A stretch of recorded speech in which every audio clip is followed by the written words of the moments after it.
지난번에 웨이브까지 봤죠. 보아 모델하고. 자, 이제 슈레딩거 이퀘이션은 여러분이 아마 슈레딩거 이퀘이션이라는 거는 처음 이제 들어보게 될 것 같은데 처음 들어보죠?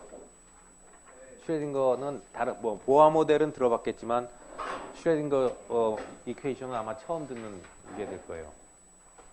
이 슈레딩거 이퀘이션은 이 교과서에 나와 있지 않아요. 그런데 필요하다고 생각해서 보완을 하는 거죠. 여러분이 이제 현대물리를 듣는다고 한 사람이 많으니까 현대물리에서는 다르게 되겠지만 이게 이제 전자의 그 거동을 이해하는데 굉장히 중요하다고 생각이 돼요. 그리고 기본적이고 굉장히 유용하다.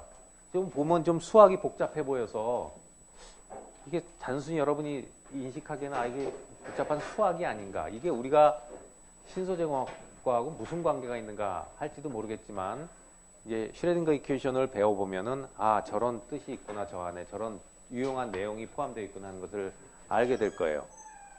그래서 슈레딩거 이퀘이션에 대해서 공부를 하는데 책에 없는 만큼 집중해서 보면 될 것 같습니다. 슈레딩거 이퀘이션, 이 슈레딩거라는 사람은 이제 2026년, 그렇죠. 1926년에 이제 이 스테어리가 나오고 요 무렵을 해서 뭐 드브로이라든가 나중에 보면 알지만 하이젠버그 25년, 24, 5, 6년에 다 이런 모델들이 나와요.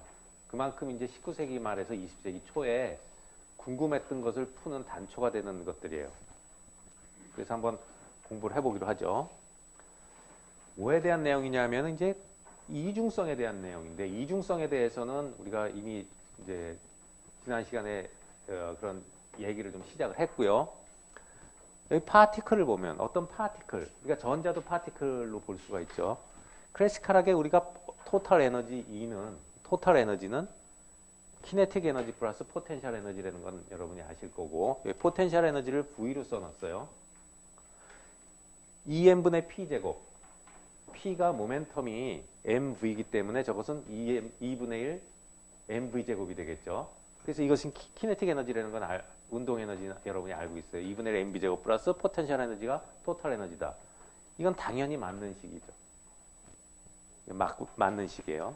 그런데 우리가 이제 전자든지 아주 작은 파티클을 볼 때 두 가지로 볼 수가 있다고 그랬어요. 파티클을 전자 같은 데서 이중성이 보인다고 그랬는데 전자를 파티클로 보면 당연히 이 식을 만족해야 되겠죠. 그래서 에너지는 토탈 에너지는 이 식이 만족이 될 거고 모멘텀은 mv예요. 질량 곱하기 속도가 모멘텀 p죠. 이건 뉴토니안 미케닉스에서 늘 알고 인지해왔던 식이에요. 그런데 파동으로 볼 때는 웨이브라고 볼 때는 그때 지난 시간에 얘기했던 것처럼 에너지는 h바 오메가가 된다 그랬죠. 여러분이 그 지난 시간에 했던 것을 계속 예습을 해야 돼요. 오늘도 보면은 복습을 해야 돼요. 오늘도 보면 내용 중에 배웠던 내용이 자꾸 나와요. 근데 그걸 놓치기 시작하면 점점 쌓이면은 이번 수업 듣는데도 복습했던 사람보다는 좀 이해가 덜 될 거고 계속 쌓일 거예요. 차이가 생길 거예요. 그래서 그때도 첫 시간에 되겠지만 예습은 하지 않아도 좋지만 복습은 꼭 하라고 했어요. 그래서 지금 벌써 하고 왔는지 모르지만 여기 보면은 h바 오메가 혹은 h 뮤라고 그랬죠. 웨이브의 에너지가 되겠고 웨이브의 모멘텀은 h바 k로 주어진다 했어요. 그리고 람다분의 h죠. 이건 이제 드브로이의 그 메터 웨이브에서도 p는 람다분의 h라는 게 나오죠. 그런데 전자라는 게 파티클인지 웨이브인지를 모르지만 어쨌든 전자는 에너지는 파티클로 보이든 웨이브로 보이든 똑같을 거 아니에요. 그죠? 같은 물체를 우리가 이렇게 보느냐 저렇게 보느냐의 시각의 차이니까. 그래서 이 식이 다 만족이 돼야 돼요. 그래서 슈레딩거 이퀘이션은 사실은 아주 수학적으로 굉장히 간단해요. 이 두 개를 갖다 합쳐놓은 식이 슈레딩거 이퀘이션이에요. 이것은 파티클로만 받고 이것은 웨이브로만 받지만 이 두 식을 합쳐놓은 게 슈레딩거 이퀘이션이라고 일단 이해하면 좋아요. 왜? 이중성이 있기 때문에 합쳐놓은 거죠. 다 식을 만족해야 되니까. 그럼 여러분이 잘 보시면 여기 에너지가 있는데 여기 에너지가 있죠. 그 다음에 여기 모멘텀인데 여기 모멘텀이 있어요. 자, 이걸 어떻게 치환해놓냐 하는 문제가 남아있어요. 자, 지난 시간에 우리가 웨이브 이퀘이션을 배웠어요. 제너럴 이퀘이션, 웨이브 이퀘이션이 웨이브는 포지션과 타임의 함수로 주어지고 식은 제너럴한 해답이 일반 해가 a 익스포넨셜 I, 이건 저 허수 I, kx-오메가 t라고 주어졌었어요. 그냥 무심코 썼는데 익스포넨셜을 안 배운 친구들이 있는지 나중에 끝나고 질문을 했었는데 익스포넨셜 지수함수 a 2의 I kx-오메가 t. 그래서 참고로 얘기하면 2의 I x승은 뭐 a라고 합시다. 이것은 a 코사인 x 플러스 I 사인 x가 돼요. 여기 x 자리 대신에 kx-오메가 t를 넣으면 여기가 kx-오메가 t가 되고 요 실수부만 보면은 그때 웨이브의 우리가 고무줄을 했던 그 식이 나올 거예요. 파동의 식이. 실수부만을 따진 거예요. 근데 일반식은 이러한 식이라고 그랬고 이것은 웨이브 이퀘이션에 갖다 넣어보면 만족을 시킬 거라고 그랬어요. 그래서 웨이브는 전자의 경우에는 그 실수 부분을 의미가 없기 때문에 이렇게 우리가 정해놓고 쓴다고 했어요. 그 복소수를 써가지고. 그래서 이것을 실수화할 때는 여기에다 켤레 복소수를 곱해주죠. 이게 파이, 만약에 이게 파이라고 하면은 켤레 복소수니까 파이하고 파이 스타를 해줘서 실수화한 게 물리적 의미를 갖는다 그랬죠. 실수하면은 이거에 코사인 x 마이너스 I 사인 x를 갖다가 해주는 거니까 그럼 코사인 제곱 x 플러스 I 제곱 사인 x 마이너스 I 제곱 사인 x인데 코사인 제곱 x 플러스 사인 제곱 x 나오니까 이게 1이 돼가지고 이게 a 제곱이 나오겠죠. 이건 아마 아는 사람은 알고 모르는 사람 있을까봐 간단히 소개했지만 가서 보시면 알 거예요. 자, 그러면 웨이브의 이퀘이션이 이렇게 됐다는 얘기는 여러분이 여기서 이제 알아야 될 게 에너지가 여기 있는데 여기 오메가가 에너지하고 관계되는 텀이죠. 그럼 이 오메가를 끌어내기 위해서는 이 오메가가 여기 있으니까 이 식을 t로 한번 미분해주면 익스포넨셜을 미분하는 거 배웠는지 모르겠지만 이 변수를 미분하면 앞에 상수로 빠져나와서 I 오메가가 빠져나오고 다시 그 자체가 되죠. 이건 알죠? 네. 이공계니까 알 거예요. 그래서 파이를 t로 미분해주면 마이너스 I 오메가의 자기 자신이 또 돼요. 그럼 여기 오메가가 나왔죠. 그럼 이 오메가는 거꾸로 얘기하면 마이너스 I 파이 분의 1의 dt 분의 d 파이가 되죠. 거기다가 h바를 곱해주면 에너지가 될 거예요. 자, 이것은 여러분이 가서 반드시 한번 따라서 해보세요. 그냥 수학을 따라가는 거니까. 그래서 여기서 오메가 텀을 끌어내기 위해서 이것을 t로 미분합니다. 파이를.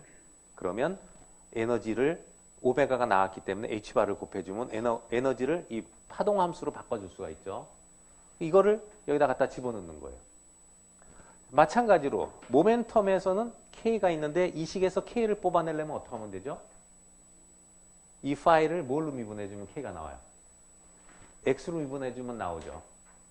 근데 x로 미분 한 번 하면 k가 하나 나오는데 여기서 p제곱이니까 p제곱은 h바 제곱 k제곱이에요. 그러니까 k제곱이 되려면 이거를 한 번 더 미분을 해줘야 되죠. 한 번 미분할 때 k가 나오니까 두 번 미분을 해야 될 거예요. 그래서 밑에 보는 것처럼 이거를 x로 두 번을 미분하면은 이게 i제곱이 나오는데 i제곱은 마이너스 1이기 때문에 마이너스 k제곱 파이가 돼요. 그럼 여기서도 k제곱이 나왔으니까 p제곱은 모멘텀의 제곱은 h바 k의 제곱이니까 여기다 h바 제곱을 곱해주면은 요거에 이렇게 요거에다가 5분의 1을 해서 h바를 곱해준 게 되겠죠.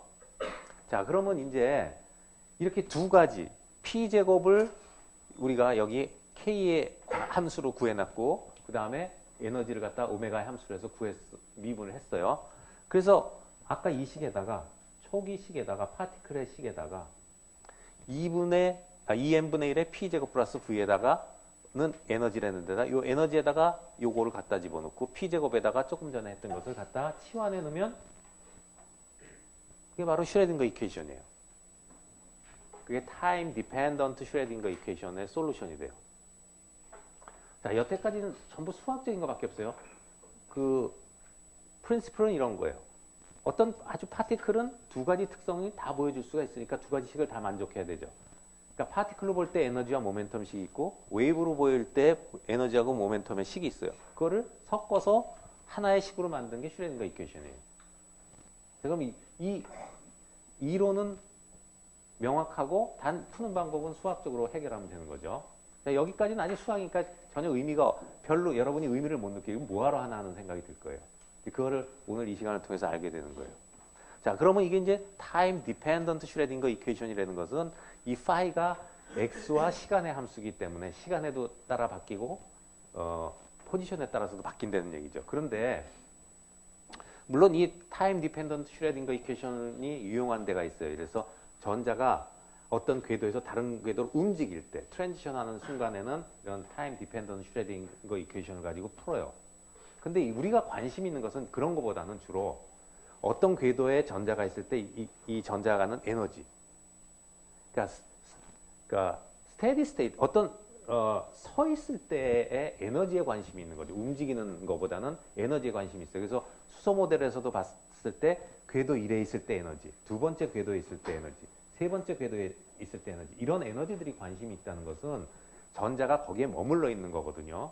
그런 에너지의 포지션을 하고 있기 때문에 시간에 따라서 변하지 않는, 즉 스탠딩 웨이브라는 걸 배웠어요. 지난 시간에 스탠딩 웨이브 배웠죠. 자, 한번 다시 한번 볼까요? 스탠딩 웨이브 여기서 나왔었는데 어떤 진행하는 파라는 걸 보여줬고요. 이게 진행하는 파가 거꾸로 왔을 때 두 개 합쳐지면은 이런 두 개의 파가 했을 때 여기 보면은 이것은 익스포넨셜 앞에 혹은 코사인 안에 t와 x가 하나의 함수로 섞여 있지만 여기는 어떻게 된다 그랬어요? 앞에 이게 진폭으로 빠지고 시간의 함수 따로 두 개가 x와 t의 함수가 떨어진다 그랬죠? 그래서 지난번에 파동을 그려주면서 노드라는 게 생기고 하는 걸 보여준 적이 있어요. 지난주에 지난주에 방금 했던 얘기예요. 그러니까 여러분이 계속 복습을 해야 될 거예요. 자, 그래서 여기에 보면 이 함수가 x텀과 t의 함수로 두 개로 분리가 됐어요. 하나의 함수가 섞여 있던 함수가.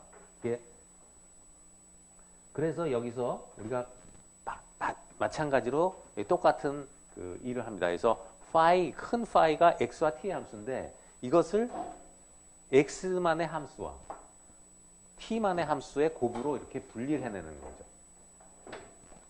무슨 말인지 알겠어요? 이 과정을 이해하겠어요? 앞에 거 봤죠? 그래서 이러한 함수로 분리를 해서 이 식에다가 집어넣는 거예요. 이 파일을 다 이걸로 바꿔주면은 사실은 이게 복잡해 보이는데 책마다 어떤 교재마다 이런 노테이션도 조금씩 틀리고요. 예를 들어서 아까 포텐셜 에너지를 우리 책에서는 V라고 하는데 어떤 책에서는 U라고 써요. 그 다음에 이 식도 정리를 해서 다르게 쓰는 데도 있어요. 그러나 이 식을 조금 정리해보면 뭐 2n분의 h바 제곱이 1로 가서 곱해지고 뭐 이런 것들이 있는데 결국은 다 마찬가지 이 식이에요. 그래서 어떻게 이것을 좀 이 변을 옮기고 뭐 곱해주고 해서 달라지는 모양으로 보여서 많이 다른 것 같지만 보면 이 식을 정리한 거 그게 맞는 거예요. 그래서 저걸 한번 보면은 2n분의 아까 그 p제곱 플러스 v는 2라고 돼 있었잖아요. 그죠? 이거를 어떤 책에서는 2-v 마이너스 2n분의 p제곱은 0 이렇게 써놓을 수도 있고요. 예를 들어서 여기다가 우리가 저기서 보는 이거 파이 있죠. 파이를 이렇게 곱해줘도 이 식 만족하죠. 이렇게 놓고 이 파이에다가 이거 갖다 넣어보세요. 이걸 넣어서 하면은 더 풀기가 쉬울 텐데 여기서 하여간 이 파이를 x와 t에 이렇게 분리함수로 놓고 나면은 t로 미분하면 이거 그냥 상수로 빠져나오고요. 이건 상수고 이거 t 미분한 거고. 그래서 이 파이는 파이 x 곱하기 파이 t고 해서 이걸 다 놓고 보면은 나중에 이런 t 텀이 다 서로 상쇄가 됩니다. 그래서 식이 이 x만의 함수로 빠져나와요. 이 식을 정리하면. 자, 이 과정도 여러분이 한번 해봐야 될 거예요. 이건 수학이니까. 그래서 이 파이 대신에 파이 x, 파이 t를 집어넣고 이 파이를 t로 미분해주면 요거 미분한 거죠. 이거 상수로 빠져나가고 뭐 그런 식으로 해서 여기다 두 번 미분한 거 넣으면 요거 두 번 미분하고 여기서 파이 x 하나 나오고 그런 식으로 해서 전체를 정리해주면 다 지워지고 나서 결국은 이 식이 남게 돼요. 간단하게. 그럼 여기서 이 파이, 이게 타임 디펜던트 슈레딩거 이퀘이션이라고 하면 여기는 큰 파이지만 여기서는 이 t 텀, 이 파이 텀은 다 떨어진 이 포지션의 함수만으로 바뀌어 있죠. 그죠? 그러니까 시간에 상관이 없죠. 시간 텀이 없으니까. 그래서 이것을 우리가 부를 때 뭐라고 부르냐면 타임 인디펜던트 슈레딩거 이퀘이션이라고 불러요. 타임하고는 상관이 없죠. 시간 텀이 없으니까. 그래서 지금 어떻게 전개되는가 순서에 대한 내용을 설명해 줬는데 수학은 따라가면 될 거고 그 내용을 잘 이해하면 돼요. 그리고 여기서 하나 요것이 어디서 나왔냐면 지난번에 그래서 웨이브를 설명해 준 거예요. 이거를 하기 위해서. 근데 웨이브가 두 개의 그 함수로 분리되는 걸 봤을 거예요. 그게 타임 인디펜던트 하는 거 보여줬었죠, 그때. 그래서 타임 인디펜던트 슈레딩거 이퀘이션으로 이렇게 바뀌게 되고 결과적으로는 우리가 이 식이 가장 이제 많이 쓰이게 되는 유용한 식이 됩니다. 그래서 이 식을 가지고 이후에 몇 가지 이 식이 얼만큼 유용한가 하는 것을 보여주는 예를 들어주게 돼요. 세 가지가 나오는데 보통 이제 현대물리책에도 이렇게 세 가지가 나와요. 그래서 정리하면 이렇게 돼서 간단해집니다. 이 식이. 이거를 보면은 이걸 다시 바꿨으면 이렇게 에너지 곱하기 이 파이는 나머지 곱하기 파이 이렇게 바꿔 쓸 수가 있어요. 분리가 되는데 우리가 이제 어떤 이 파이는 어떤 파이 곱하기 이런 텀이다. 근데 이거 다 일일이 쓰려면 복잡하니까 이걸 뭐 해밀토니안 오퍼레이터라고 그래서 우리가 H hat 혹은 그냥 H를 쓰기도 하는데 틸다라도 하고 이 H는 뭐냐? 바로 이걸 뜻해요. 이걸 대표하는 거예요. 그걸 그냥 해밀토니안 오퍼레이터라고 불러요. 그러니까 우리가 오퍼레이터라는 것은 그 연산자니까 어려운 게 아니라 우리가 이미 오퍼레이터 많이 쓰죠. 수학에서. 기호끼리 서로 아는 게 뭐예요? 플러스, 마이너스, 곱하기, 나누기. 이런 게 다 연산자예요. 오퍼레이터들. 플러스를 쓰면 뭐예요? 그걸 두 개를 더하라는 뜻이고. 그죠? 뭐 인테그랄 하면 뭘 하라는 뜻 아니에요. 그 다음에 뭐 사인 x, 코사인 x는 어떤 x에다가 사인 값을 취하라는 얘기잖아요. 마찬가지로 이게 오퍼레이터니까 이 파이에다가 이거를 하라는 뜻이에요. 이것도. 그냥 기호화한 거예요. 복잡하니까. 아시겠죠? 그래서 이런 책에는 이제 해밀턴 오퍼레이터에서 아주 간단하게 써 있는 데도 있어요. 그래서 한번 참고로 그냥 알아두시라고. 자, 우선 우리가 가장 중요하게 볼 식은 이제 이 식이다. 그럼 이제 이 식을 가지고 여태까지 수학적으로 했기 때문에 이 슈레딩거 이퀘이션이 갖는 의미, 중요성에 대해서 전혀 모르는데 과연 이게 얼만큼 유용한가를 보자 이거죠. 그래서 세 가지 예가 나오는 것 중에서 첫 번째가 particle in a box입니다. particle in a box. 상자 안에 어떤 입자가 갇혀 있을 때 얘기예요. 여러분이 이거는 이제 책에 안 나오는 거고 현대물리 책에는 물론 있지만 여러분이 고등학교 때도 배우질 않았기 때문에 이걸 잘 들어두면은 굉장히 유용하게 도움이 될 거예요. 이해하는데. 자, particle in a box인데 원디멘셔널 박스입니다. 3차원이 아니라 1차원 박스에서 한쪽. 그래서 어떤 상자가 있는데 상자 안에 파티클이 하나 갇혀 있어요. 근데 전제 조건이 뭐냐면 상자에 원디멘셔널이니까 한쪽에 길이가 있겠죠. 길이가 0과 L 사이라는 길이 속에 갇혀 있어요. 이게 3차원이 되면 어떻게 되겠어요? 뭐 큐브라든가 어떤 부피 안에 갇혀 있겠죠. 근데 원디멘전이라 한쪽 방향에 L만 주어져요. 그리고 V라는 것은 조금 전에 말했지만 포텐셜 에너지인데 이 안에는 포텐셜 에너지가 제로예요. 그러니까 뭐가 이 파티클을 잡아당기거나 미는 힘이 없는 거예요. 그렇게 가정을 한 거죠. 이 안에는 제로고 이 상자 밖으로는 무한대예요. 그 얘기는 뭐냐면 절대 이놈은 밖으로 이 파티클은 빠져나갈 수가 없다는 거죠. 암만 에너지가 높아도 이게 무한대 장벽을 뛰어넘어갈 수가 없으니까 무슨 얘기예요? 이 안에 파티클이 상자 안에 갇혀 있다는 얘기죠. 그런 전제 조건으로 푸는 겁니다. 슈레딩거 이퀘이션을. 자, 이제 가정 봤죠? 무슨 말인지 알겠죠? 파티클이 이 안에 갇혀 있어요. 자, 여러분이 만약에 어떤 파티클이 이 안에 있다고 합시다. 우선 미리 한번 여러분이 고전역학으로 생각할 수 있는 거를 한번 보고 그 다음에 이 결과를 보고 이 결과가 어떻게 다른 결과를 갖다 주는지를 한번 봅시다. 자, 만약에 일반적인 파티클이 이 안에 있다고 하면 여러분 보러요. 이 파티클은 왔다 갔다 할 수 있어요. 키네틱 에너지가 있어요. 이 안에서 왔다 갔다 할 수가 있다고 봅시다. 자, 그러면 여러분 보러 이 빨간 점이 있는데 뒤돌아보라고 그랬다가 그럼 이게 그 사이 움직였겠죠. 그 다음에 다시 돌아보면 포지션이 보이죠. 파티클이기 때문에 포지션이 정확하게 있다고 그랬죠. 포지션이 정확히 있어요. 그러면 여러분한테 이게 길이가 L인데 하나가 들어있는데 뒤를 돌아봤다가 딱 보라 그러면은 여기 있다 왔다 갔다 하죠. 자, 0부터 L까지의 사이에 이 파티클이 발견될 확률을 보면은 어떨까요? 이 파티클이 예를 들어서 이런 점에서 발견될 확률이 얼마일까요? 혹은 이 점에서 보일 확률이 얼마일까요? 같을까요? 다를까요? 이 점에서 보일 확률하고 이 점에서 보일 확률, 이 점에서 보일 확률하고 달라요? 같아요. 고전적으로. 잘 모르겠어요. 우선 고전적으로도 모르겠어요. 퀀텀 메케니컬리는 어떡하지? 자, 어떤 파티클이 있다 그러면 일반적으로 뭐 바운더리 컨디션이 있지만 이 안에서 발견될 확률은 똑같아서 아마 L분의 1이 될 거예요. 어느 지점에서나. 이게 여기도 갈 수 있고 여기도 갈 수 있고 다 갈 수 있잖아요. 그러니까 어떤 사람은 여기서 볼 거고 어떤 사람은 여기서 볼 거고 시간별로 막 왔다 갔다 한다면 달라질 거예요. 그러니까 이 고르게 L분의 1이라는 확률. 왜? 이게 L분의 1이라는 얘기는 전체는 하나이기 때문에 L분의 1 곱하기 전체 길이 L하면 뭐예요? 1이 나오죠. 파티클은 하나니까 전체로 보일 확률은 반드시 1이잖아요. 그러니까 여기서 보일 확률이 L분의 1이면 전체를 적분하면 하나가 보일 확률은 1이 나오죠. 자, 그렇게 될 거예요. 그럼 이걸 풀어봅시다. 근데 바운더리 컨디션이 있죠. 이게 미분방 정식이에요. 아까식 그 슈레딩거 이퀘이션인데 이 슈레딩거 이퀘이션에서 이 상자 안에서는 포텐셜 에너지가 제로라고 그랬죠. 그러니까 이게 제로예요. 이게 제로로 놓고 그러면 나머지 요거를 라운드 스퀘어 파이 오버 라운드 x 제곱이 여기로 나오죠. 여기로 나오고 요건 없어지고 이 파이니까 요게 절로 넘어가면 2m분의 h제곱 h바 제곱분의 2m2가 될 거 아니에요? 그게 여기 나오죠. h바 제곱분의 2m2 2 파이 더하기 이 두 번 미분한 건 제로다 하는 식이 나왔죠. 이 슈레딩거 이퀘이션이에요. 바로 조금 전에 봤던 타임 인디펜던트 슈레딩거 이퀘이션 중에서 포텐셜 에너지가 0인 경우예요. 그렇게 써놓은 거예요. 그런데 여기에 이게 미분방 정식을 이제 여러분이 공업수학에서 배우죠. 이거를 보면은 이 파이가 낯서니까 y로 써봅시다. 그러면 y를 x로 두 번 미분했어요. 저거.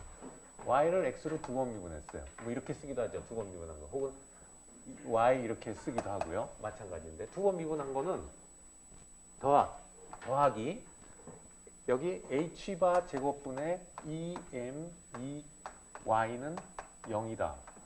이런 식을 푸는 거죠. 이거 이제 여러분이 공업수학에 보면은 아직 배웠는지 안 배웠는지 아직은 안 배웠겠네. 이제 들어왔으니까 스톰 리빌 이퀘이션이라고 해서 1학기 때 배웁니다. 이거 미분방 정식에 나와요. 이게 어떻게 나오냐면 그 공업수학 책에는 이렇게 나옵니다. y 두 번 미분한 거 더하기 람다 스퀘어 y는 제로. 그럼 여기서 람다 스퀘어가 뭐겠어요? 그러니까 람다는 h분의 루트 2m 2를 우리가 람다라고 넣는다면 이 식이 나오죠? 그죠? 이거 솔루션이 나와요. 그럼 이것은 두 번 미분했기 때문에 여러분이 이제 특수의 파셜, 파티큘러 솔루션, 특별해를 구하려면은 이 바운더리 컨디션이 이게 두 번 미분할 때마다, 적분할 때마다 상수가 하나씩 붙으니까 이 두 개가 컨디션이 있어야 돼요. 그 컨디션이 뭐냐면 이게 갇혀있고 밖에선 튀어나갈 수 없다면 이 연속성 때문에 양쪽 끝에서는 0이 돼야 되겠죠. 여기 만약에 여기서 발견된 방향이 여기고 밖에서는 제로다. 그러면 한 점이 이 파티클이 불연속점을 갖죠. 여기 0에서 밖에서는 지금 발견되는 확률이 없잖아요. 넘어가지 못하니까. 밖에서는 0이에요. 그리고 안쪽에서는 뭐 확률을 갖는다면 점점 근접시키면 0에서 두 밸류를 갖잖아요. 그럴 수가 없고 연속돼야 되기 때문에 0에서는 0이 돼야 돼요. 발견될 확률이. 웨이브 펑션이 0이 돼야 되죠. 이거 웨이브니까, 솔루션이니까. 자, 그럼 이거 미분방 정식 풀면 돼요. 푸는 법? 여러분이 이제 조금 있으면 스톰 리빌 이퀘이션을 배우게 돼요. 그래서 푸는 거는 그때 가서 배우고, 이것은 두 번 미분한 거가 자기 자신하고 곱해서 제로 되는 것은 예를 들면은 사인을 두 번 미분하면 사인 나오죠. 코사인 두 번 미분하면 코사인 나오죠. 이게 주기함수의 특징이래요. 어떻게든 하여간 주기함수는 두 번 미분하면 자기 자신이 나오기 때문에 잘 더하고 빼면 제로가 될 수가 있어요. 그래서 여러분도 아직 이걸 안 배웠지만 이거의 답이 사인, 코사인이 될 수 있다는 걸 알 거예요. 가능성이 있겠죠. 그래서 답은 이렇게 나옵니다. 파이는 a sin l분의 요 l분의 n 파이 x라고 이제 이게 답이에요. 이건 이제 스톰 리빌 이퀘이션에서 여러분이 이제 미분 방정식 푸는 거를 배우면 금세 이게 나온다는 건 알 수가 있어요. 그리고 이게 답인 걸 확인하려면 이 식에다 집어넣으면 답이 나올 겁니다. 이거를 여기다 집어넣으면 답이 나오겠죠. 그런데 이거의 특징이 뭐냐면 파이라고 안 쓰고 파이 n이라고 썼고 여기도 n이 있죠. 사인은 주기함수이기 때문에 답이 무수히 많은 거예요. 답이 하나가 아니라 여기 n이 1부터 무한대까지 다 답이에요. n이 1일 때. 그러면 여기가 1이죠. 같이 1이에요. n이 2일 때. 여기가 2가 되죠. n이 3일 때. 3, 4. 무한하게 답이 많아요. 그 하나하나가 다 이 식을 만족하는 답이 되겠어요. 그 다음에 이 식을 갖다가 이제 파이 n일 때 그 하나하나마다 이 에너지가 여기서 이제 구해지는데 이것도 이제 솔루션으로 구하면 나와요. 이 풀이 과정은 여러분 이거 현대물리책이나 가서 보면 나와 있어요. 어떤 책에든 웬만한 책에 다 나와 있으니까 여기서 풀이 과정은 생략할게요. 답의 뜻을 보자고요. 그러면 에너지도 이렇게 이 n으로 나와서 에너지도 파이 하나마다 하나씩의 에너지를 갖기 때문에 1일 때 1. 그럼 파이 1이라는 답을 가질 때 에너지는 2원. 그때는 에너지가 2m L제곱분의 파이 제곱 H바 제곱. 그 다음에 파이 2일 때는 이런 함수가 되고 그때 E2는 두 번째 에너지는 2m L제곱분의 파이 제곱 H바 제곱. 그 다음에 N, 2의 제곱. 3일 때는 3. 1대1의 에너지를 갖게 돼요. 자, 거의 다 했어요. 근데 여기서 이제 그 A라는 것을 우리가 노멀라이제이션이라는 걸 해서 푸는데 뭐냐면 그때도 아까도 얘기했지만 이 식이 만족돼야 되거든요. 근데 지금 파티클이 하나죠. 하나면 마이너스 무한대 여기 0에서 L이니까 0과 L 사이에서 이것을 적분했을 때는 1이 돼야 되죠. 그때 이거를 제곱한 이 값은 이제 물리적 의미를 갖는다고 그랬기 때문에 0과 1 사이에 하나가 파티클이 있으면 1이 돼야 되겠어요? 안 되게 되겠어요? 이것을 우리가 노멀라이제이션이라고 그래요. 그래서 이것을 이게 켤레 복소수를 곱해서 이건 실수니까 복소수 곱할 것도 없이 이거 제곱해서 하면 되겠죠. 1에 만족하는 데서 뭐가 나왔냐면 A 값을 정해줘요. 그래서 루트 L분의 2예요. 그래서 이게 이제 답이 돼요. 어쨌든 여기서 보면 이제 중요한 게 나왔죠. 에너지가 퀀타이제이션이 되어 있다는 게 나와요. 자, 고전역학에서는 퀀타이제이션이라는 개념이 없다가 양자역학에서 이제 퀀타이제이션, 에너지가 이렇게 떨어져 있다는 게 나온다고 그랬죠. 여기서 나옵니까? 안 나옵니까? 나오죠. N이 1일 때가 첫 번째 에너지. 그 다음에 에너지가 쭉 연속적이 아니라 N이 2일 때는 두 번째 에너지. 이게 첫 번째 에너지에 비해서 두 번째 에너지는 4배. 세 번째 에너지는 몇 배? 9배. 자, 퀀타이제이션이 일어났죠? 자, 이게 중요한 의미를 가져요. 퀀타이제이션이 일어났다는 걸 보여주고 있어요. 여기서 파티클이 갇히면 퀀타이제이션이 일어나는 거예요. 그런데 여기서 지난번에 수소 모델 배웠죠. 보아 모델 배웠어요. 그래서 보아는 가설을 통해서 그 모멘텀, 앵귤러 모멘텀이 양자화돼야 된다는 가설을 통해서 물론 나중에 밝혀지지만 그래서 그 수소 모델에서 나오는 그 스펙트럼 주기가 안정화되는 걸 보여줬을 때 그때 기억나나요? 그때 에너지가 기저 에너지가 마이너스 13.6 일렉트론 볼트였어요.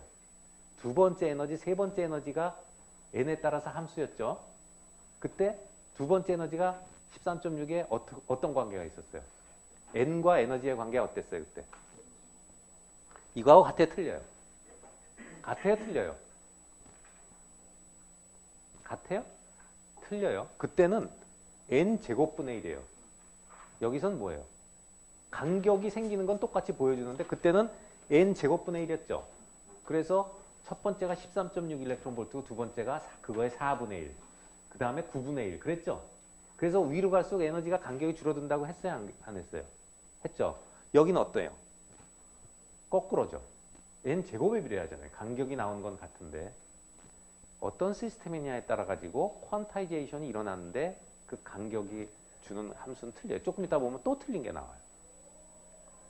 자, 그런데요.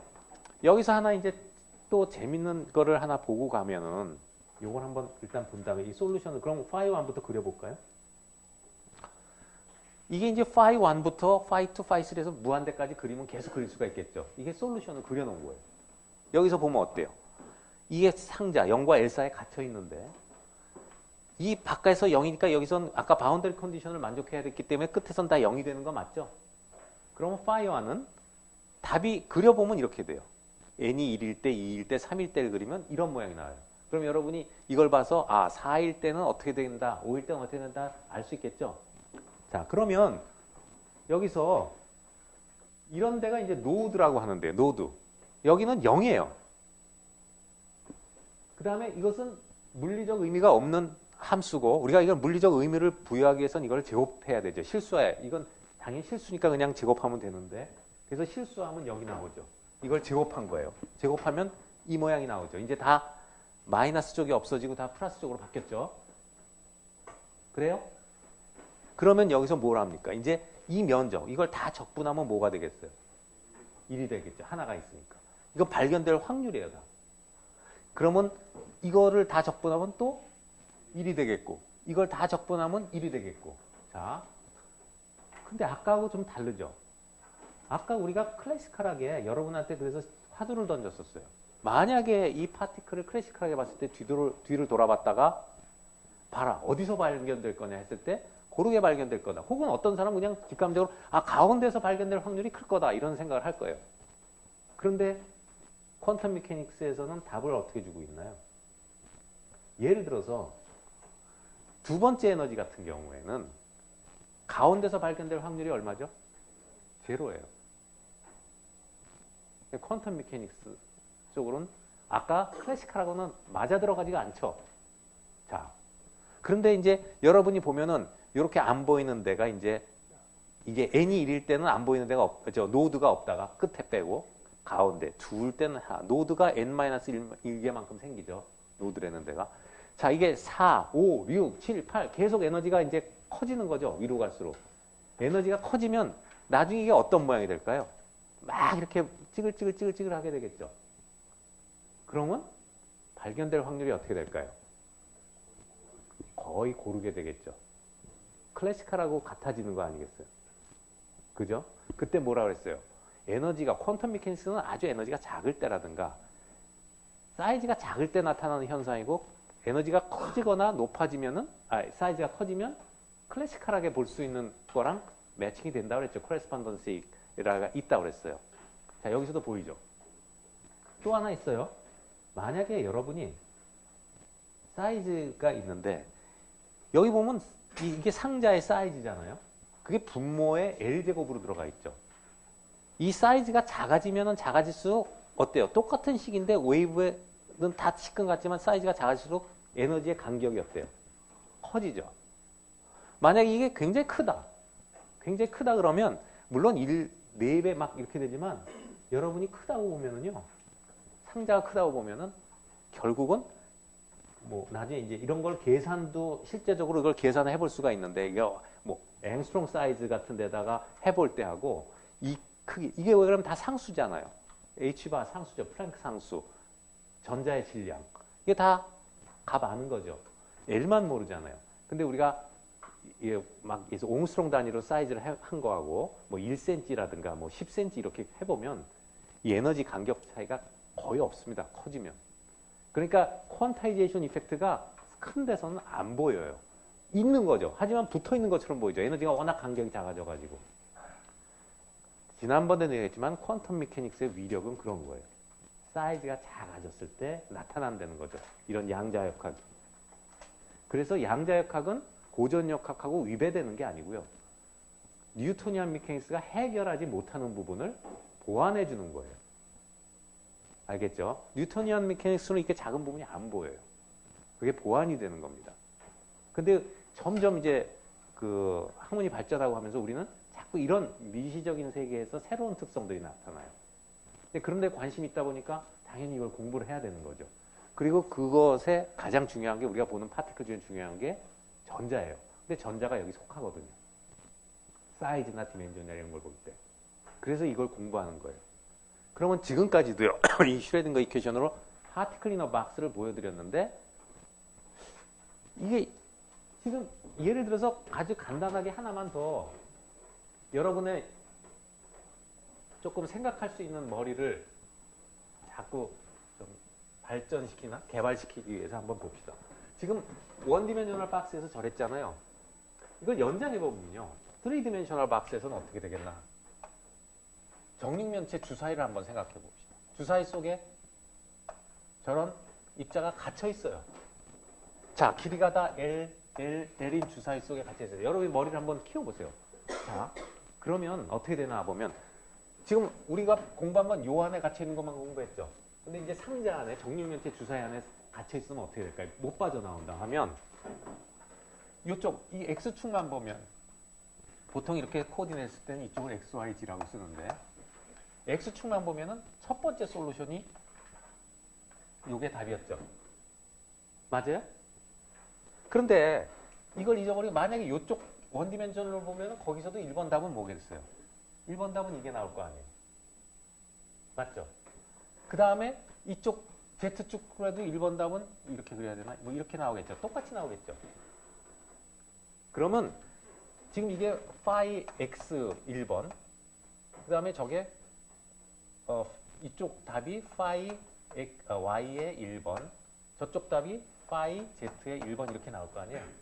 그러면 이것은 동시에 만족을 해야 되기 때문에 이 파티클은 3차원이니까 실제적으로 phi 1은 어떻게 되겠어요? 이거 세 개를 다 곱한 게 답이 되는 거예요. 솔루션이. 무슨 말인지 알겠죠? 그래서 이럴 때는 우리가 phi 1이라고 111, x, y, z 쪽에 111일 때. 그러면 phi 121 이런 것도 있을 수 있겠죠. 그거는 뭐예요? 여기가 한 번째, 여기가 이렇게 두 번째, 여기가 하나. 이런 게 x121이 되겠죠. 여기는 첫 번째 솔루션, 여기 두 번째 솔루션, y쪽으로는 z쪽으로 한 번째 솔루션. 그러면 또 뭐가 있어요? phi 211도 있겠죠. 이런 것은 어때요? 이쪽이 두 개, 이쪽이 하나, 이쪽이 하나. 그런데 이렇게 되면 이게 바뀌었지만 에너지는 같게 돼요. 에너지는 같겠죠. 요거만의 함수니까. 요게 바뀌어도. 이거하고 또 뭐가 같죠? 뭐가 같을까요? 1, 2가 같아요.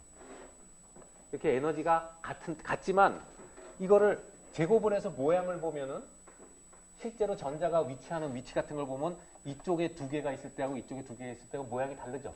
한쪽에 쏠리는 게 좀 다를 거 아니에요. 이게 모양들은 다 틀려요. 모양들은 틀려요. 그러나 에너지는 같아요. 모양은 틀리죠. 알겠어요? 모양이 틀린 거 알겠죠? 파동이 한쪽으로 두 개 있는 걸 제곱한 거하고 이쪽에 두 개 제곱한 거하고 상자 속에서 들어볼 때는 하나는 이쪽이 이런 모양, 하나는 저쪽이 저런 모양, 하나 뭐 저쪽 이렇게 모양은 틀릴 거 아니에요. 그런데 에너지는 어때요? 같아요. 자, 여러분이 이미 이제 머리를 띄면서 호기심을 가지라고 한 건데 수소 모델에 가서 보면은 슈레딩거 이퀘이션을 풀었을 때 px, py, pz 나오죠. 그거 알죠? S궤도, P궤도. 오비탈. P 오비탈의 PX, PY, PZ는 에너지는 같은데 모양이 틀리죠.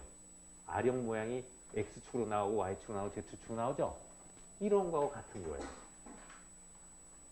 조금 있어야 이제 우리가 거기를 들어가게 돼요. 수소 모델에. 근데 여러분도 이런 슈레딩거 이퀘이션의 위력이라든가 좀 이런 것을 재밌게 느껴보라고 얘기를 해주는 거예요. 그래서 이런 거 말고도 나중에 이제 3장에 가게 되면 크리스탈 스트럭처를 배우게 되는데 어떤 규칙적인 격자 모양 속에 전자가 갇혔을 때 이런 모양도 있지만 예를 들어서 이런 정사각 기둥에도 갇혀 있을 수가 있거든요. 이런 정사각 기둥 있죠. 한쪽 길이가 틀려요. 그럴 때는 phi 1, 1, 2, 1, 1 phi 2, 1, 1은 phi 1, 2, 1하고는 같아요. 그런데 phi 1, 1, 2하고는 같겠어요? 틀리겠어요? L 길이가 달라졌죠. 에너지도 달라요. 그러면 이런 모양의 전자가 됐지만 수소처럼 PX, PY, PZ가 나타나는 게 아니라 PX, PY는 같은데 PZ는 에너지가 조금 틀리게 나타나는 거예요. 이런 것까지도 이해할 수 있는 거예요. 만약에 세 변의 길이가 다 틀리다면 이게 세 개가 다 틀리겠죠. 이제 그런 개념도 지금 알고 있으면 나중에 제가 3장을 설명할 때 그때 했던 게 이런 거에 연결된다 하면은 이해가 될 거예요. 그 기본이 어디예요? 다 슈레딩거 이퀘이션부터 나오는 거예요. 자, 여기까지도 좀 재미가 있을 거예요. 사실 이거 출발은 뭐예요? 아주 수학적이잖아요. 이중성을 보이죠. 그럼 파티클로 해석되는 게 당연히 웨이브로 해석이 될 거다 해서 수학으로 끼워 맞췄죠. 웨이브 이퀘이션을 갖다 놓고. 그래서 푼 거예요. 근데 여기서 이런 유익한 인포메이션이 나오는 거예요, 지금. 정보들이. 하나 더 볼까요? 그러면 그래서 정보가 나왔는데 그래서 이걸 알아서 뭐 하냐? 이거 알아서 뭐 하냐? 하겠지만 여기 한번 예를 보죠. 여러분 이제 최근에 뭐 이런 모니터 디스플레이들 많이 보는데 OLED 같은 거 아시죠? 이제 Organic Lighting Emitting Diode라고 해서 이제 OLED 여러분 스마트폰에도 OLED 쓰고 하는데 거기에 보면 색깔들 나오잖아요. 색깔에 이제 삼원색이 이제 빨강, 파랑, 뭐죠? 노랑, 초록. RGB라고 그러죠. RGB. 그 세 가지 색깔이 이제 조화를 이루는데 어떤 형광체를 만들어요. 형광체를 만드는데 여기 보면 CDS라는 것은 CD라는 것은 카드뮴이에요. 카드뮴. 뭐 카드뮴 배터리에도 쓰지만 카드뮴 설퍼 이건 그래서 카드뮴 설파이드라는 재료예요. 카드뮴 설파이드인데 이게 뭐냐면 나노 파티클을 만든 거예요. 사이즈가 한 20옹스롱에서 100 몇 옹스롱 정도, 한 200옹스롱 이내로 아주 작죠. 제일 큰 놈도 200옹스롱 정도밖에 안 되니까 한 170옹스롱 될 겁니다. 이렇게 같은 화학 물질이 똑같은 거예요. 그런데 이것을 요새 나노 막 사이언스 하잖아요. 나노 테크놀로지. 그래서 파우더를 아주 조그맣게 만든 거죠. 20옹스롱, 30옹스롱 한 20개 이렇게 뭉친 거 정도밖에 안 되는 나노 파우더들을 만드는 거예요. 근데 같은 물질을 가지고 파우더 사이즈를 어떻게 만드냐 해서 사이즈를 다르게 하면 똑같은 물질에서 이렇게 다른 색이 나와요. 똑같은 물질이에요. 화학 물질은 똑같아요. 여러분이 구리를 보면 빨갛게 보이고 뭐를 보면 무슨 색깔을 보이잖아요. 근데 여러분 구리를 봤는데 구리가 노란색으로 보이고 보라색도 보이고 막 이런 게 여러분 머릿속에 안 들어오잖아요. 근데 그게 나노 사이언스에서 가능하다는 거예요. 그게 이제 새로운 특성들을 발현하는 거죠. 그러니까 관심이 있는 거죠. 같은 재료면 색깔이 같을 거 아니에요. 그죠? 여러분 그렇게 생각하기 쉽죠. 근데 사이즈를 달려니까 다른 색깔이 나오는 거예요. 홀 스펙트럼이 다 나와요. 빨주노석, 파남보 다 나와요. 이게 뭐냐? 이게 지금 그 컨파인먼트죠. 그러니까 파티클 사이즈가 작으면 그 안에 일렉트론이 갇혀 있다고 보면 돼요. 그러면 일렉트론이 보통 여기에다 떨어질 때 그 떨어지는 에너지만큼 빛을 내놓죠. 그게 가시광선이면 어때요? 색깔이 보일 거 아니에요. 근데 떨어지는 에너지가 다 다르면 어때요? 색깔이 다른 게 나오겠죠. 우리 가시광선은 1.7 일렉트론 볼트에서 3.1 일렉트론 볼트예요. 빨강색이 1.7 일렉트론 볼트 에너지 갭이 1.7 일렉트론 볼트의 에너지를 내는 게 빨간색이에요. 3.1 일렉트론을 내는 게 보라색이에요. 그럼 이것은 어떻게 했겠어요? 파티클 사이즈를 달리하면 아까 여기서 파티클 사이즈가 달라되는 것은 L 디멘전을 컨트롤한 거거든요. 그럼 에너지 간격이 달라지잖아요. 그죠? 에너지 간격이 달라지면 나오는 색깔이 달라질 수 있겠죠. 그걸 응용해서 나오는 건데 이거 요새 만들어요. 이론은 옛날에 나왔지만 무슨 얘기를 하고 싶으냐면 이게 딱 맞지 않더라도 우리가 배운 건 무수히 많아요. 그런 게 이 책 속에. 이게 아주 간단한 것 같지만 여기 이론 같지만 그것을 상업화하고 그러니까 기술을 개발해서 제품을 만들어서 상업화하고 하는 것들이 있다고 실용화하는 게. 그래서 여러분한테 꼭 얘기해주고 싶어서 내가 이거를 이제 새로 이 자료를 갖고 왔는데 이게 바로 그 얘기를 하는 거예요. 조금 전에 출발했을 때 한 불과 3, 40분 전에 슈레딩거 이퀘이션 시작할 때는 수학밖에 없었잖아요. 그죠? 개념이죠. 그런데 3, 40분 후에 어쨌든 거기서 나온 이론이 이렇게 응용할 수 있다는 걸 여러분이 봤잖아요. 그래서 여러분한테 이제 내가 전달하고 싶은 메시지는 그런 거예요. 지금 공업수학도 배우고 여러 가지 하는데 여기 책을 보다 보면 이 과목이 아니라 다른 과목도 도대체 이걸 내가 왜 하나? 이해를 안 하고 그냥 하는 사람 이걸 내가 왜 배우는지 모르겠다 하는 그런 회의가 들 때가 있어요. 이거 내가 이거 해서 뭐해? 근데 실제로 그런 것들이 그냥 거기서 끝나면은 안 된다는 거죠. 이걸 왜 해야 되는가를 이해를 해야 돼요. 이게 뭐에 쓰이고 이게 개념이 뭔가. 거기서 발상하는 사람은 그걸 응용해서 그 기술을 개발할 수 있는 그런 포텐셜이 생겨나요. 그래서 한 예로 보여주고 앞으로도 이 수업 동안에는 이런 게 많이 가급적 좀 들어두려고 그래요. 그래서 한 예를 보여준 거예요. 도움이 됐으면 좋겠네. 자, 하모닉 오실레이터가 이제 두 번째 그 슈레딩거 이퀘이션의 예예요. 보통 아주 일반 책에서는 아까 파티클 이너 박스 정도만 나옵니다. 이 정도도 잘 안 나오지만 이왕 하는 김에 간단하게만 볼게요. 어떤 위력이 있나. 이 하모닉 오실레이터라는 것은 그래요. 여러분이 그 원자를 갖다가 여러 가지 편하게 생각하면 되거든요. 원자를 뭐 여러 가지로 보지만 해석할 때 그런 거 들었을 거예요. 원자끼리 결합을 하고 있는 걸 스프링에 빗댄 거 봤죠. 그래서 원자들이 서멀 에너지가 있으니까 주위 온도를 받아서 이게 단진동을 하고 있다라고 일반적으로 배웠어요. 그럼 하모닉 오실레이터죠. 하모닉 오실레이터는 이게 단진동을 하는 원자라고 보면 돼요. 그럼 원자 같은 경우에 이게 단진동을 하고 있다면 아까 슈레딩거 이퀘이션에서 포텐셜 에너지가 파티클 이너 박스에선 제로였잖아요. 근데 여기서는 포텐셜 에너지가 있어요. 여러분 알죠? 단진동에서 잡아당겼던 놈은 뭐 포텐셜 에너지 있는 거 알잖아요. 포텐셜 에너지가 키네틱으로 뭐 100% 바뀌었다가 다시 포텐셜 에너지 이거 알죠? 포텐셜 에너지가 뭐냐? 이 훅스로우에서 나오죠.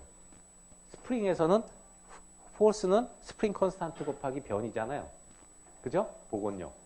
그런데 에너지는 이것을 거리에 대해서 적분하니까 적분하면 이런 형태가 나오겠죠. 그래서 2분의 1 kx제곱이에요. 포텐셜 에너지가.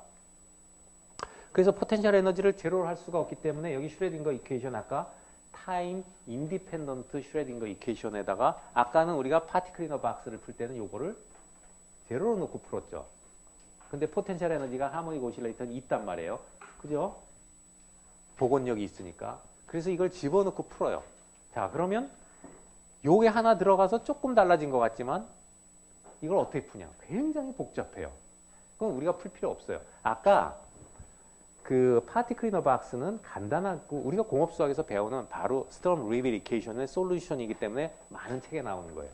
이거는 뭐 헐마이트 뭐 시리즈가 뭔가 해서 굉장히 이게 그런 건데 급수라는 게 나오고 굉장히 답이 복잡해요. 근데 이거 답은 수학자들이 풀어놓은 걸 우리가 인용하면 되는 거고 그 답이 주는 의미를 보자는 거죠. 그래서 답을 해서 여기서 보면 에너지가 역시 여기 이 답을 만족하는 에너지도 퀀타이제이션이 일어나요. 하모닉 오실레이터도 퀀타이제이션이 일어나요. 그래서 에너지가 n 플러스 2분의 1의 h 뮤예요. 하뮤. 이것은 다시 어떻게 쓰죠? h바 오메가. 저희 뮤는 프리퀀시인데 웨이브의 프리퀀시가 아니라 단진동을 하면 이 주기가 있잖아요. 프리퀀시가 있죠? 1초당 몇 번 흔들리나. 그죠? 원자가 진동하면 뭐 1초당 뭐 10에 20승 흔들린다든가 이런 프리퀀시가 있잖아요. 그거예요. 그렇기 때문에 h바 오메가로 쓸 수도 있어요. 이거 에너지는 h바 오메가라고 했죠. h바 오메가로 쓰면 에너지고 이것은 정수니까 에너지의 단위가 h바 오메가 나오는 거 똑같죠. 그리고 여기서는 n이 아까는 양자수가 1부터 시작을 했었는데 여기서는 양자수가 0부터 시작을 해요. 이 식에서는. 그래서 이게 이제 그 하모닉 오실레이터예요. 아인슈타인이 이제 연구를 했죠. 여기 보면은 n이 0일 때니까 0, 2제로 제일 기저 에너지, 제일 낮은 에너지가 여러분이 단진자를 생각해봐요. 똑딱 하는 단진자 있죠. 시계추 같은 걸 생각을 해봐요. 상상을. 그럼 이놈이 서 있을 때는 서 있을 거 아니에요. 에너지가 0일 거 아니에요. 그런데 퀀텀 미케닉스에서는 0일의 에너지를 갖질 않아요. 미니멈 에너지도 얼마예요? 2분의 1 h가 오메가를 갖죠. 제일 기저 에너지가. 그걸 우리가 제로 포텐셜이라고 하는데 그러니까 0일에는 에너지가 없어요.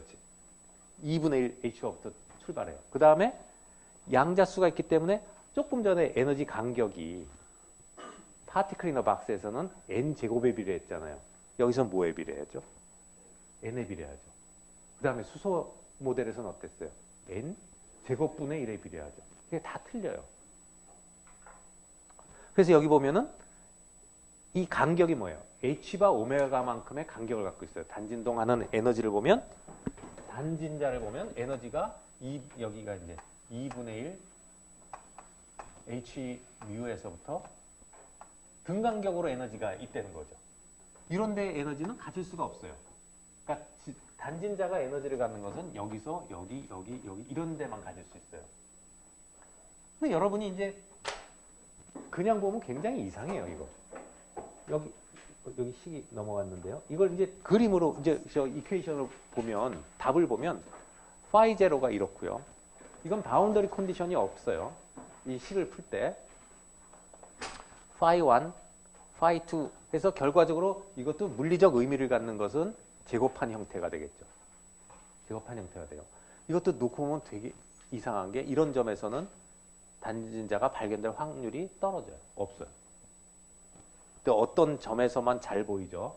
이것도 이상하잖아요. 여러분이 이렇게 추가 흔들리는 거를 눈으로 보고 있는데 어느 지점에서는 잘 안 보인다는 거예요. 그 다음에 에너지가 연속적이라고 고전력학에서는 에너지가 연속적이니까 이렇게 가면 여기서 에너지가 연속적인데 저거는 에너지가 끊겨 있잖아요. 하뮤만큼.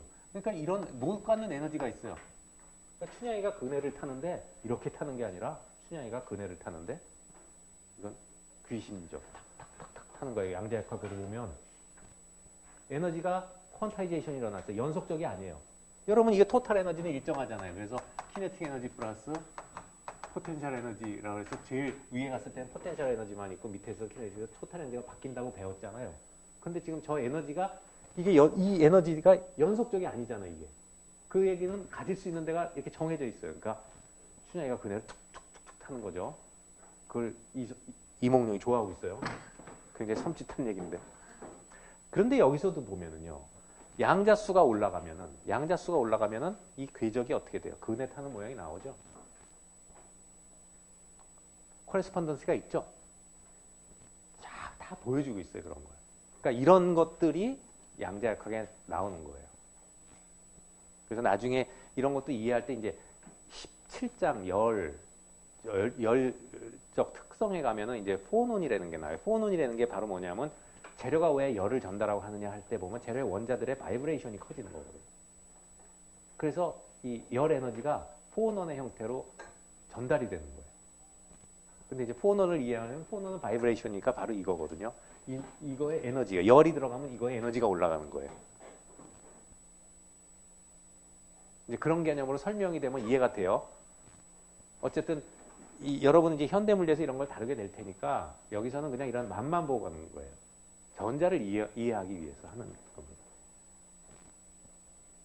여기 하나 특징은 우리가 하나 더 얘기하면 좀 이상한 것은 퀀텀 미케니컬이 이상한 것은 예를 들어서 토탈 에너지가 있으면 그네를 탄다 하면은 이렇게 타면은 최고의 높이가 정해져 있잖아요. 그러면 예를 들어서 이몽룡이 담장 밖에서 보는데 담장의 높이가 높으면은 춘향이가 안에서 그네를 타는 것은 밖에서 안 보이잖아요. 근데 여기는 어떤 범위 안에 이게 무한대까지 퍼져 있기 때문에 항상 프로바빌리티가 있어요. 밖에 가장자리에서도 볼 수 있는 확률이 있어요. 그러니까 저 안에서 그네를 타고 있는데도 밖에서 볼 수 있는 가능이 적긴 하지만 여지가 있어요. 이렇게 밖으로 나오는 게 어떤 범위 밖으로 나올 수 있는 게 그런 것들이 조금 그 퀀텀 메케닉스하고 고전력학하고 이제 차이죠.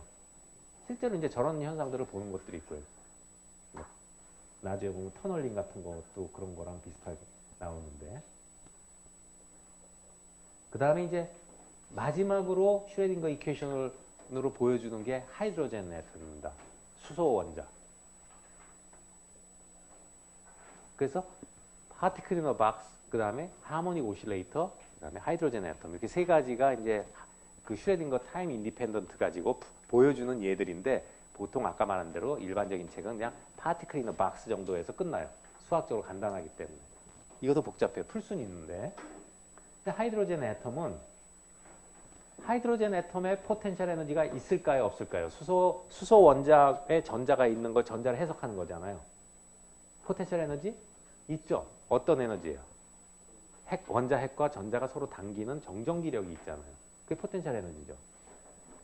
그러면 이건 참고로 그냥 얘기가 나와서 얘기인데 전자의 포텐셜 에너지, 전자의 무게가 있죠. 9.1 곱하기 10의 마이너스 31승 킬로그램. 그러면 사람도 포텐셜 에너지 있어요, 없어요? 여러분 있죠. mgh만큼 있어요. 중력 때문에 mgh만큼 포텐셜 에너지가 있잖아요. 모든 물체가 지구의 중력.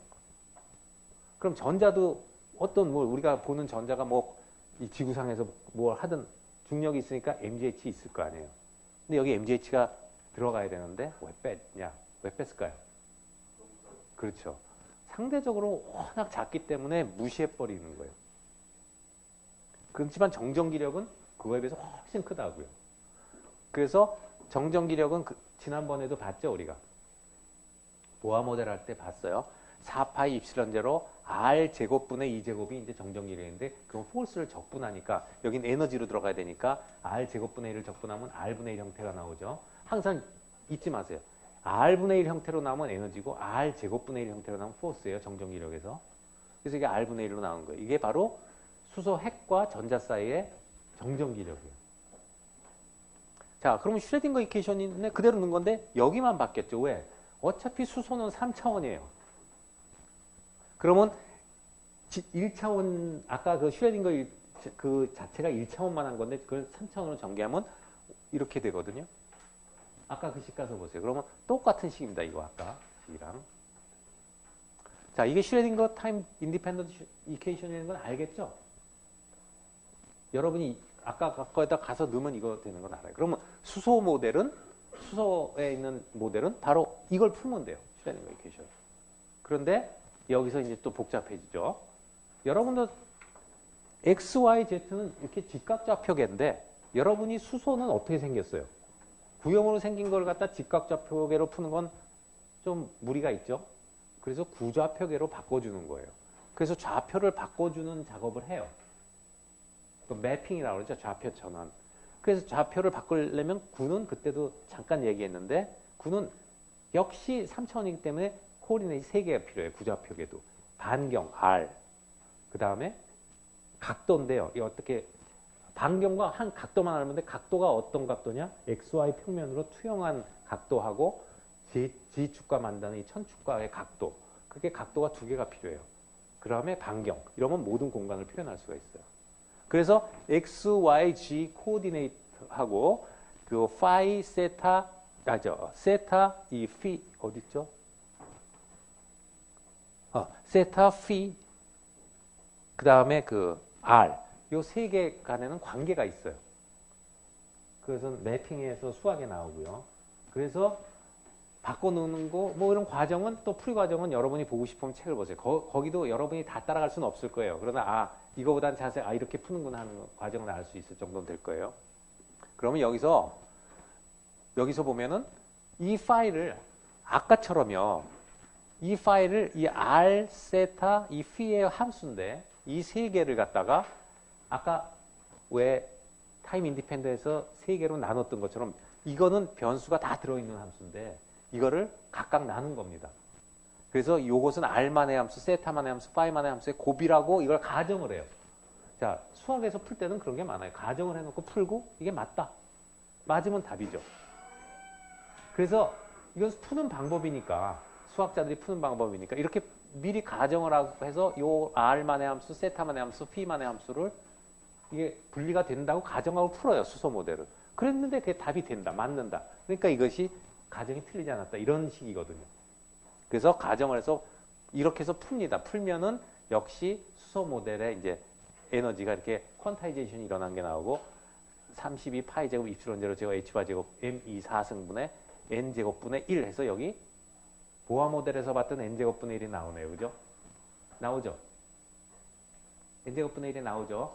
그 다음에 여기 그래서 요 앞에 거를 다 2완으로 상수들이니까 합치면 N제곱분의 2완. 그 2완은 얼마가 나올까요? 마이너스 13.6 일렉트론 볼트가 나옵니다. 요 계산해 보면. 그래서 보아 모델하고 딱 맞죠. 근데 보아 모델보다 하나 더 나갔어요. 보아 모델에서는 어떻게 했냐면 원자 핵주위를 전자가 돈다고 생각을 해서 거기서는 아예 구형으로 출발을 해가지고 딱 변수가 거리밖에 없었죠. 그래서 거기 양자수가 하나밖에 안 나왔어요. 그래서 n제곱분의 1에서 주양자수만 나왔죠. 이 슈레딩거 이퀘이션에서는 3차원으로 출발하잖아요. 그러면 양자수가 3개가 나옵니다. 3차원이기 때문에. 그 얘기를 하려고 아까 이 얘기를 한 거예요. 여기서 봤을 때 양자수의 이게 3개가 나오죠. 이쪽 X축에 해당하는 양자수가 따로 있고요. Y축에 해당하는 양자수가 따로 있고요. Z축에 해당하는 양자수가 따로 있어요. 그래서 여기 121, 뭐 211, 3개의 디지트는 3개의 양자수를 얘기해요. 알겠죠? 3차원이기 때문에 3개가 나와요. 구형으로 XYZ를 구좌표계로 바꿔도 역시 코오디네이트는 3개죠. 그러면 양자수가 몇 개가 나오겠어요? 3개가 나옵니다. 여기 양자수는 다 대등하지만 이 솔루션의 양자수는 양자수 간에 서로 관계가 있어요. 이것처럼 독립적이지 않고. 그게 차이예요. 그래서 여기서 이 R만의 함수, R에 대해서 양자수가 하나 나오고 여기에 나오고 여기에 나올 텐데 이 R에 대한 함수 하나로 나오는 게 이거예요. 주양자수. 그게 프린시펄 퀀텀 넘버예요. 주양자수라고 그래요. 그게 R에 해당하는 양자수예요. 그러니까 아까는 X에 해당하는 거, Y에 해당하는 거, Z에 해당하는 게 있듯이 여기서도 R 뭐 이렇게 있겠죠? 그 R에 해당하는 퀀텀 넘버가 주양자수예요. 그 다음에 이 주양자수하고 다음 양자수하고는 다 관계가 있어요. 그래서 오비탈 퀀텀 넘버 혹은 앵귤러 모멘텀 퀀텀 넘버라고 해요. 그래서 부양자수라고도 하고 뭐라고 부르나요? 오비탈 모멘텀 퀀텀 넘버를 그거를 L이라고 부르고 L은 가질 수 있는 값이 0부터 n-1까지 가질 수 있어요. 그러니까 서로 관계가 있어요. 여기서는 독립적이었죠. 이 모델, 이거 파티클리너 박스에서는 독립적이었는데 이 수소 모델에서는 독립적이지 않고 이건 수학적으로 풀면 그렇게 종속 관계가 돼요. 그래서 n이 정해지면 L은 n에 따라서 정해집니다. 그리고 마그네틱 퀀텀 넘버는 또 요 L에 따라서 정해집니다. 그래서 0부터 플러스 마이너스 L까지를 가질 수가 있어요. 그렇게 3차원이기 때문에 3개가 나옵니다. 프린시펄 퀀텀 넘버, 오비탈 퀀텀 넘버, 매그네틱 퀀텀 넘버. 이게 저런 에너지 하나의 자리를 정해주는 양자수들이 되겠어요. 수소 모델에. 그 다음에 여러분이 알고 있는 스핀 퀀텀 넘버가 있습니다. 스핀 오비탈 퀀텀, 스핀 퀀텀 넘버. 스핀 퀀텀 넘버는 사실은 에너지 스테이트를 정해주는 퀀텀 넘버가 아니에요.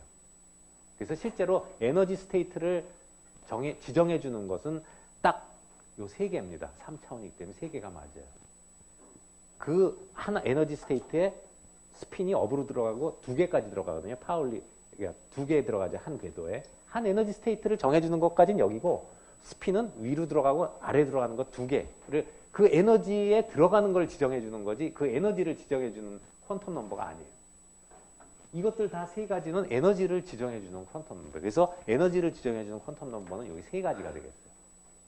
자, 오늘은 여기까지 하고 다음 시간에 여기서부터 이어서 이제 이거에 이제 실제적으로 수소 모델에 해당되는 그 예를 쭉 보면서 이제 결합까지 넘어가도록 하겠습니다.